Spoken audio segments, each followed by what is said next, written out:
Assalamu alaikum. Welcome to one more class of mathematics for class 7th. Today our topic is data handling. तो इसके लिए हमने exercise 3.2 के questions चुन लिए हैं। उनको सॉल्व करने के दौरान हम सीखेंगे कि कैसे हम डेटा हैंडल कर सकते हैं।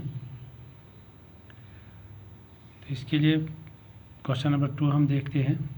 क्वेश्चन है टेक्स्ट बुक का, organise the following marks in a class assessment in a tabular form.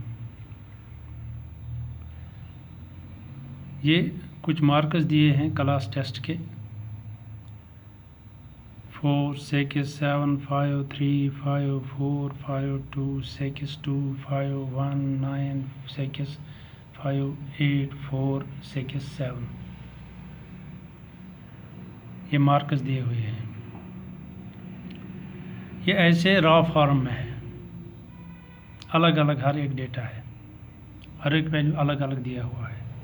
इसको क्या कहते हैं हम? Raw data. तो इसको हमें एक टेबुलर फॉर्म में ऑर्गेनाइज करना है। फिर उसके बाद भी कुछ क्वेश्चंस का आंसर देना है हमें। Number 1, which number is the highest? इस डेटा में से सबसे बड़ा नंबर कौन सा है? इसी तरह से which number is the lowest? सबसे छोटा नंबर इसमें कौन सा है? What is the range of the data? इस डेटा का जो रेंज है वो क्या है? और क्या है? Find the arithmetic mean. ये डेटा जो है इसका अरिथमेटिक मीन निकालना है। तो सबसे पहले हम देखते हैं कि इस डेटा को हम टेबुलर फॉर्म में कैसे लाएंगे। अभी जो ये मार्क्स हैं जिनको हम अब डेटा बोलते हैं, ये हमारे पास अभी क्या है? अनग्रुप्ड फॉर्म में है। हर एक वैल्यू अलग अलग से दिया हुआ है। इसको हमें ग्रुप करना है इन ए टेबुलर फॉर्म। तो जैसे यहाँ हम देखते हैं, ऊपर लिखते हैं मार्क्स, फिर हम टैली मार्क्स लिखते हैं, फिर फ्रीक्वेंसी। मार्क्स यहाँ हम देखते हैं क्या क्या है। 1 है, 2, 3, 4, 5, 6, 7, 8 और 9 ये वैल्यूज़ यहाँ पर है। कहीं 1 है, कहीं 2 है, कहीं 3 है, कहीं 4 है। यही हम यहाँ पर लिखते हैं, लेकिन हर एक को एक ही बार लिखते हैं। 1, 2, 3, 4, 5, 6, 7, 8 एंड 9। फिर हम देखते हैं इस डेटा में 1 कितनी बार है। हम इस डेटा को ऑब्जर्व करते हैं तो यहाँ पर हमें 1 दिखता है ये। तो हम इसके बदले में यहाँ एक टैली मार्क लगाते हैं। एक 1 हमने देखा तो एक टैली मार्क यहाँ लगाया।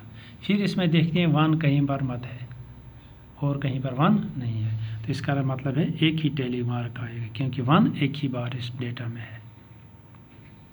फिर देखते हैं 2 कहाँ कहाँ पर है डेटा में। देखो यहाँ पर 2 है, तो यहाँ पर एक टैली मार्क 2 के सामने लगाएंगे, यहाँ एक मार्क। फिर आगे देखते हैं और मत 2 है, यहाँ एक और 2 है, तो 2 के सामने एक और टैली मार्क लगा देते हैं। फिर देखते हैं और मत कोई 2 है और कोई नहीं है, तो इस तरह से 2 के सामने कितनी टैली मार्क्स बन गए? 2। इसी तरह से हम 3 को देखते हैं डेटा में। 3 यहाँ पर है, तो यहाँ 3 के सामने एक टैली मार्क डालते हैं ये। फिर आगे देखते हैं और मत कहीं 3 है और 3 कहीं पर नहीं है, तो इस तरह से 3 के आगे एक ही टैली मार्क आएगा। फिर इस तरह से 4 देखते हैं, 4 यहाँ पर है, इसके बदले एक टैली मार्क लगा देते हैं यहाँ पर 4 के सामने। फिर 4 ढूंढते हैं इसमें, यहाँ एक और 4 है, 4 के सामने एक और टैली मार्क डाल देते हैं दूसरा। फिर देखते हैं कहीं और मत 4 है, यहाँ एक और 4 है, तो अब 4 के सामने एक और टैली मार्क हम डाल देते हैं। तो इस तरह से 4 के सामने 3 टैली मार्क्स आ गई, क्योंकि 4 इस डेटा में 3 जगह पर आया है। देखते हैं इसी तरह से अब हम 5 देखते हैं डेटा में। यहाँ पर 5 है, इसके बदले 1 टैली मार्क डाल देते हैं पहला। फिर देखते हैं 5 यहाँ पर है तो दूसरा टैली मार्क डाल देते हैं। और देखते हैं 5 यहाँ पर है 5 तो एक और टैली मार्क डालते हैं 5 के सामने। तो फिर देखते हैं 5 है तो इस तरह से जो 5वां टैली मार्क होगा वो हम ऐसे क्रॉस में डालते हैं, ताकि 5 का एक ग्रुप बन जाता है, ताकि बाद में जब हम काउंट करते हैं इनको आसानी होती है काउंट करने में। 4 टैली मार्क ऐसे खड़ा डालते हैं, अगर 5वां आएगा तो ऐसे क्रॉस में डालते हैं, ताकि जब हमें काउंट करना हमें दूर से पता चलेगा कि ये 5 है। इसी तरह से अब 6 को हम देखेंगे। 6 यहाँ पर है, वहाँ पर हमने देखा तो 1 टैली मार्क 6 के आगे लगा दिया पहला वाला। अब और देखते हैं 6 यहाँ पर फिर 6 है, दूसरा टैली मार्क डाल देंगे 6 के आगे। फिर 6 ढूंढते हैं, यहाँ पर 6 है तो एक और टैली मार्क डालते हैं 6 के आगे। फिर देखते हैं कहीं 6 मत है तो यहाँ पर एक और 6 है, तो इस तरह से 6 के आगे हमने 4 टैली मार्क डाल दिए। क्यों? क्योंकि यहाँ डेटा में जब हम देखते हैं 6 4 जगह पर आया है, इसी तरह से 6 के आगे 4 टैली मार्क्स आएंगे। फिर 7 को देखते हैं। 7 यहाँ पर, चलो यहाँ देखते हैं 1 है तो 7 के आगे 1 टैली मार्क डालेंगे पहला। फिर देखते हैं 7 मत कहीं पर है, यहाँ पर 7 है तो यहाँ पर 7 के आगे एक और टैली मार्क डाल देते हैं, तो इस तरह से 7 के आगे 2 टैली मार्क आ गए। फिर 8 ढूंढते हैं इसमें डेटा में, यहाँ पर 8 है तो 8 के आगे एक टैली मार्क डालते हैं हम। 8 कोई नहीं है और, तो इस तरह से 8 के सामने एक ही टैली मार्क आएगा। इस तरह से 9 को देखते हैं डेटा में। 9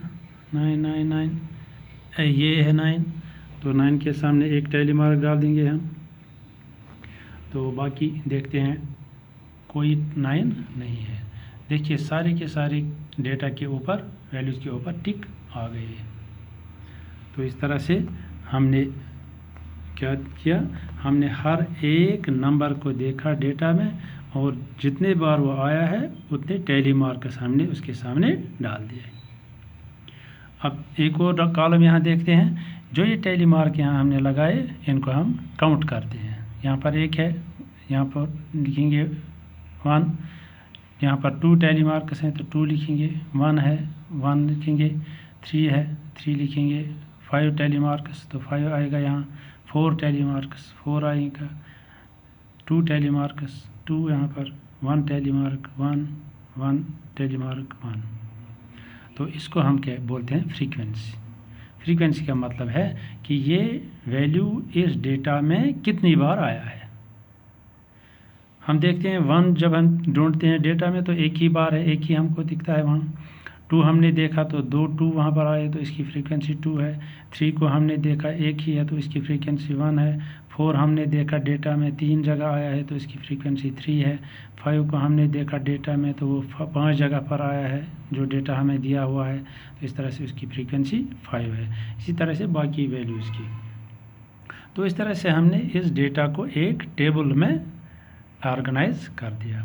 नीचे टोटल भी हम लिखेंगे इसका, तो ये टोटल उतना ही आना चाहिए जितने हमारे यहाँ पर वैल्यू है। यहाँ हम अगर इनको देखेंगे ये 20 वैल्यूज़ हैं, 20 वैल्यू है, इसलिए हमारा यहाँ टोटल जो आएगा फ्रीक्वेंसी के नीचे वो भी 20 आना चाहिए। इस तरह से डेटा को हमने टेबुलर फॉर्म में ऑर्गेनाइज कर दिया। अब हमारा दूसरा क्वेश्चन है which number is the highest, सबसे बड़ा नंबर इसमें कौन है। हमने जब डेटा को देखा तो हमें सबसे बड़ा नंबर कौन यहाँ पर दिखता है, 9, तो हम लिखेंगे the highest number in the data is 9। इसी तरह से और क्वेश्चन पूछता है which is the lowest number in the data.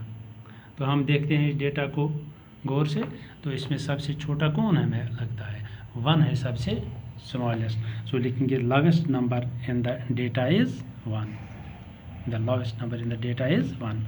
फिर तीसरा क्वेश्चन हमें पूछता है what is the range of the data, what is the range of the data. तो हमें यहाँ इसका आंसर निकालना है रेंज ऑफ द डेटा। ये रेंज कैसे हम निकालते हैं, हम हाईएस्ट नंबर जो इसमें हमें दिखा और लोवेस्ट नंबर जो हमें इसमें दिखा, उनको हाईएस्ट में से लोवेस्ट नंबर को सब्ट्रैक्ट करते हैं। चूँकि हमें हाईएस्ट नंबर 9 आया, यहाँ पर लोवेस्ट नंबर 1 आया, हम लिखेंगे range is equal 9 - 1 that is 8। तो इस तरह से इस डेटा का रेंज क्या आ गया, range of the data is 9 - 1 that is 8। Highest value minus lowest value जो डेटा में आता है उनको सब्ट्रैक्ट करके रेंज निकलता है। तो इस तरह से 9 - 1 दैट इज़ 8 इस डेटा का रेंज है। फिर एक क्वेश्चन नंबर 4 पूछता है फाइंड द अरिथमेटिक मीन। ये जो डेटा है इसका अरिथमेटिक मीन हमें निकालना है। ये अरिथमेटिक मीन हम कैसे निकालते हैं डेटा का, हम सम ऑफ स्कोर्स जो वैल्यूज़ हमारे पास हैं उनको सम निकालते हैं और उसको डिवाइड करते हैं किससे, नंबर ऑफ़ वैल्यूज़ हैं, कितने वैल्यूज़ हैं, जितने वैल्यूज़ हैं उनका सम निकालते हैं और डिवाइड करते हैं किससे, कितने वैल्यूज़ हैं। अब हमारे पास जो वैल्यूज़ हैं उनको सम निकालते हैं जो डेटा में दिया हुआ है, 4 + 6 + 7 + 5 + 3 वगैरह डैश डैश डैश डैश, जितने भी हमारे पास ये 20 वैल्यूज़ हैं उन सारे वैल्यूज़ का हम सम निकालेंगे और डिवाइड किससे करेंगे, 20 से, क्योंकि हमारे पास वैल्यूज़ कितने हैं 20, इसलिए हम 20 से डिवाइड करेंगे। इन्हीं 20 वैल्यूज़ का सम निकालेंगे फिर डिवाइड करेंगे 20 से। जब हमने इसका सम निकाला, इसको इनको ऐड कर दिया सारी वैल्यूज़ को, तो वहाँ 100 निकलता है।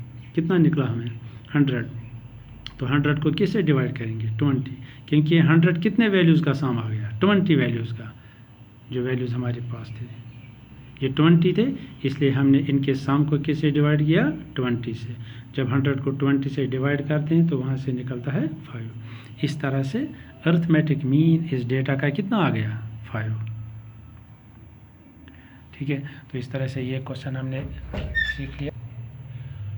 तो आप इस किस्म के और भी क्वेश्चन इसमें देखेंगे एक्सरसाइज में और उनकी प्रैक्टिस करेंगे। तो जहाँ पर आपको कोई हेल्प की ज़रूरत होगी मुझसे आप राब्ता कर सकते हैं, तो मैं आपकी हेल्प करने की कोशिश करूँगा। तब तक के लिए आप घर में रहिए, महफूज रहिए और पढ़ाई लिखाई जारी रखिए ताकि वक्त ज़ाया ना हो जाए। तब तक के लिए बेस्ट ऑफ लक, खुदा हाफिज़, थैंक यू फॉर वॉचिंग।